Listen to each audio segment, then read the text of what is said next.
जो होनो तो उग्यो और या टाबर बढ़िया अच्छो रहे चोखो रहे, तो हर माताओं को ये लगता है कि मेरा बच्चा अच्छा है।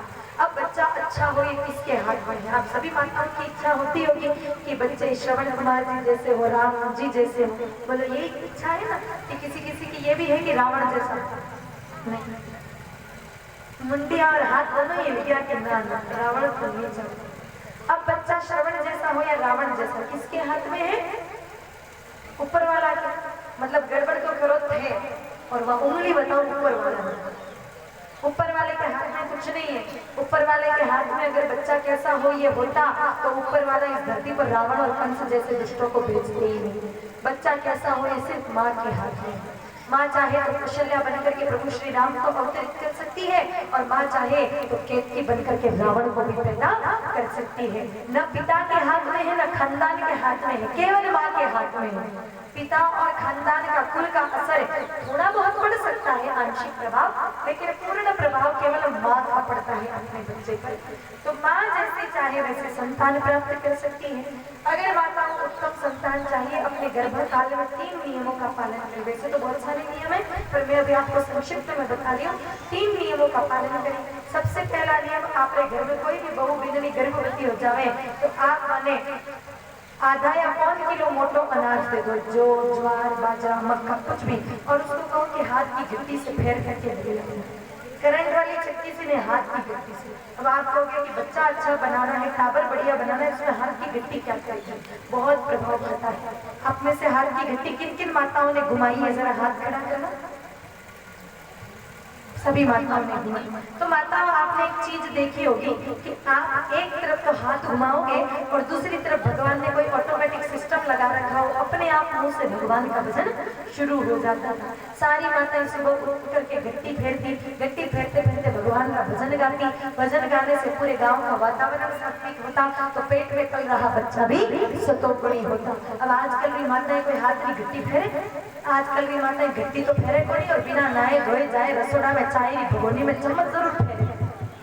भजन गाना आता ही नहीं। रात को जो सड़ी सड़ी फिल्म का गाना सुना है वही सुबह गुनगुनाएगी, परिणाम स्वरूप टाबर टिंगर उसका वैसा ही हो जाएगा। हाथ की गट्टी कोई साधारण नहीं है। हाथ की गट्टी जैसे जैसे घूमती है भगवान नारायण के सुदर्शन चक्र की शक्ति को खींचकर पेट में बैठे बच्चे तक पहुंचा देती है। हाथ की गट्टी जैसे जैसे घूमती है गड़गड़ाहट की आवाज आती है, गड़गड़ गड़गड़ गड़गड़। शुद्ध ब्रह्मनाद है जो जीव का संबंध गर्भावस्था में शिव से करवा देती है। और विचार करो कोई नारी 9 महीने तक गर्भावस्था में कानों से ब्रह्मनाद सुने, नेत्रों से सुदर्शन चक्र जैसी घट्टी के दर्शन करे और मुख से भगवान का भजन गावे, तो भगवत जी की तिथि अतिथि प्रसंग में स्पष्ट लिखा है कि 9 महीने तक नारी जैसा देखती है, सुनती है, बोलती है, उसका प्रभाव बच्चे पर पड़ता ही पड़ता है।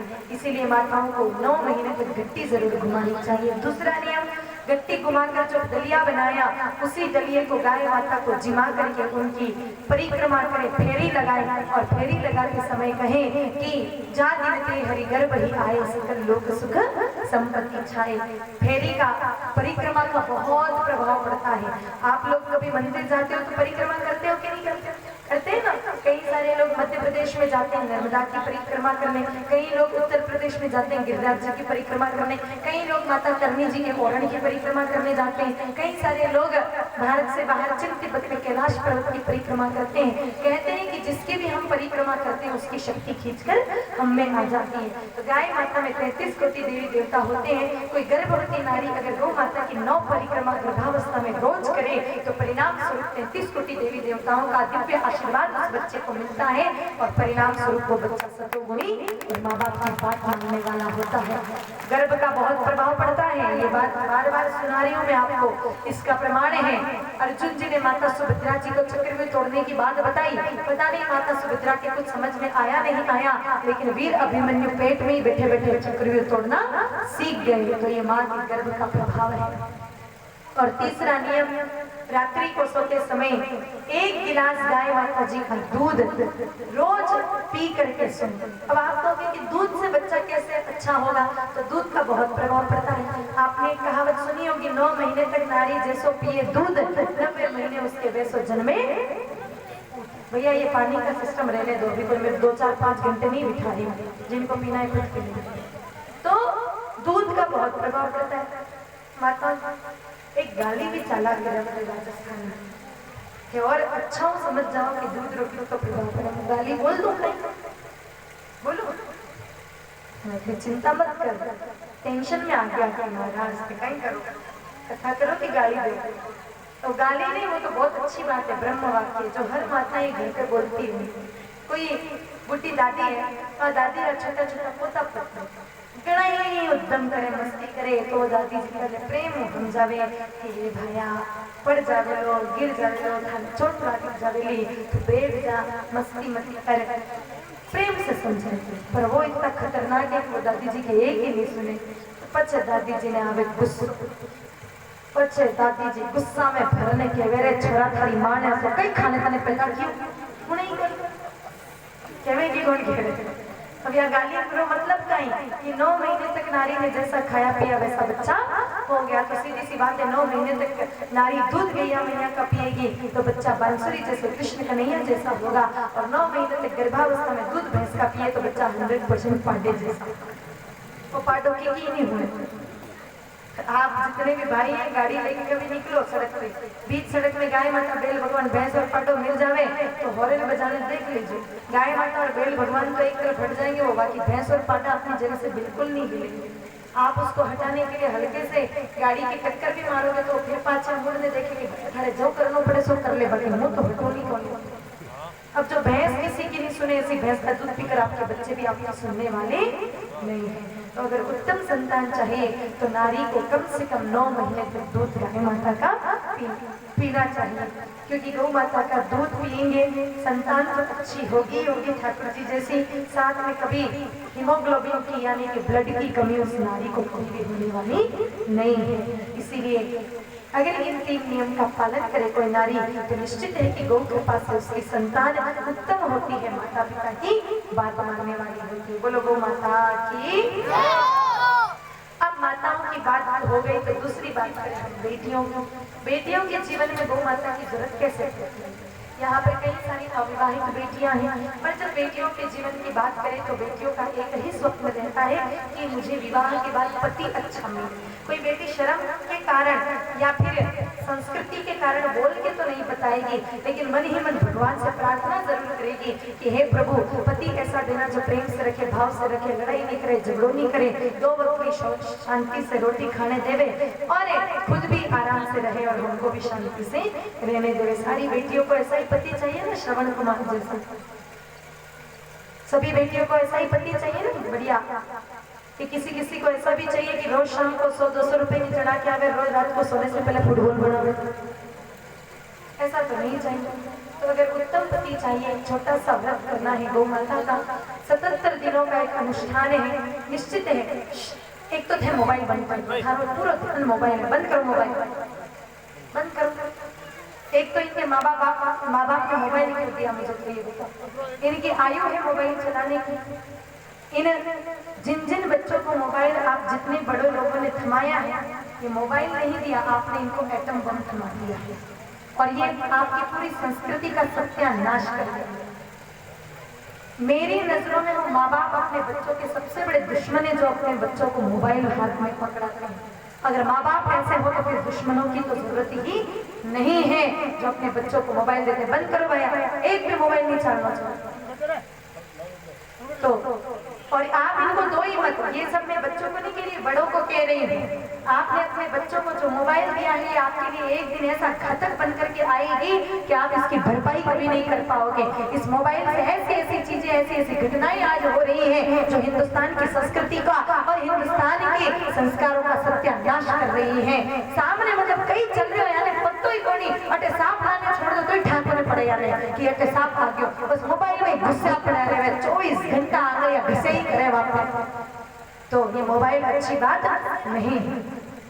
तो बात अपनी चल रही थी कि गौ माता की कृपा से एक छोटा सा नियम है बेटियों का, 77 दिनों का एक अनुष्ठान है, जिस अनुष्ठान को अगर कोई बेटी कर ले तो निश्चित है कि उत्तम वर की प्राप्ति होगी। और ये मैं अपनी मर्जी से नहीं कह रही, इसका प्रमाण है रामचरितमानस जी में सीता माता ने जब ये व्रत किया था पति रूप में राम जी मिले, रुक्मिणी माता ने जब ये व्रत किया तो पति रूप में श्याम जी मिले।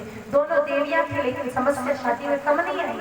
सीता माता के पिता ने तो सीधी शर्त रखी कि जो धनुष पर प्रत्यंचा चढ़ाए वही बेटी से विवाह रचाए। और धनुष उठाने के लिए बाणासुर और रावण जैसे बड़े बड़े योद्धा आ गए। सीता माता ने देखा कि राक्षसों ने धनुष उठा लिया तो मुझे तो राक्षस पत्नी बनना पड़ेगा। सीता माता राक्षस पत्नी बनना नहीं चाहते थे। माँ सुनैना से हाथ जोड़ के कहा कि थे पिताजी ने क्यों क्या धनुष प्रतिज्ञा छोड़ दे।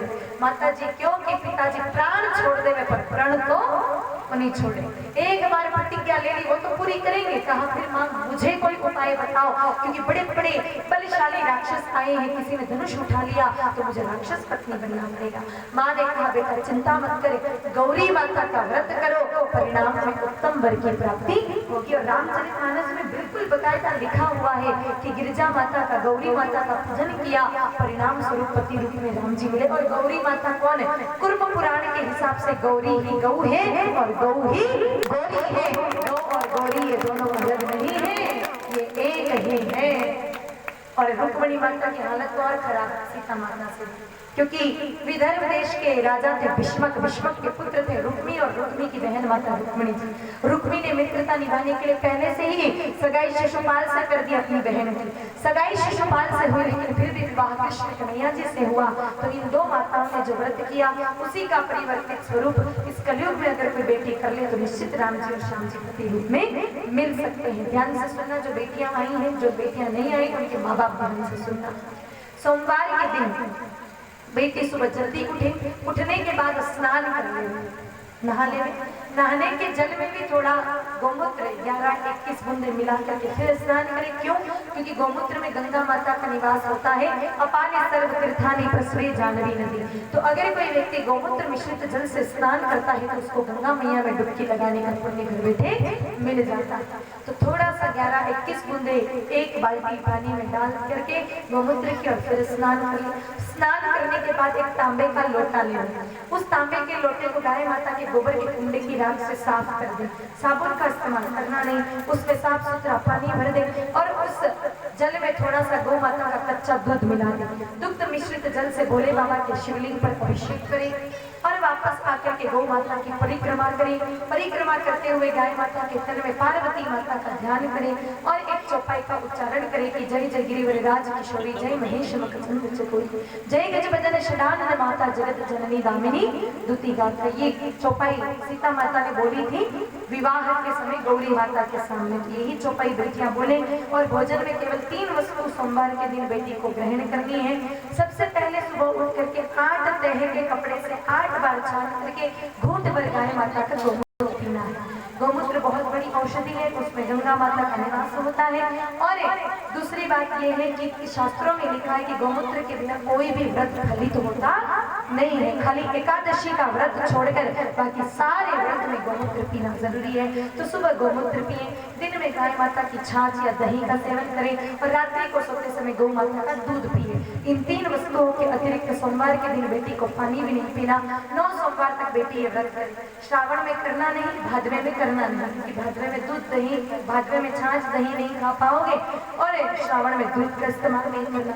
तो इन 2 महीनों को छोड़ करके आप इन नियम का पालन करें।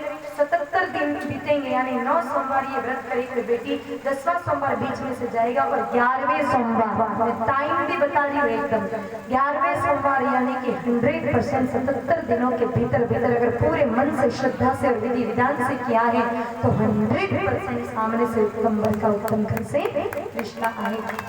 मेरी बात का विश्वास मत प्रयोग करना। लाख कहीं रुपये तो एक ही खर्च पानी हो रहे।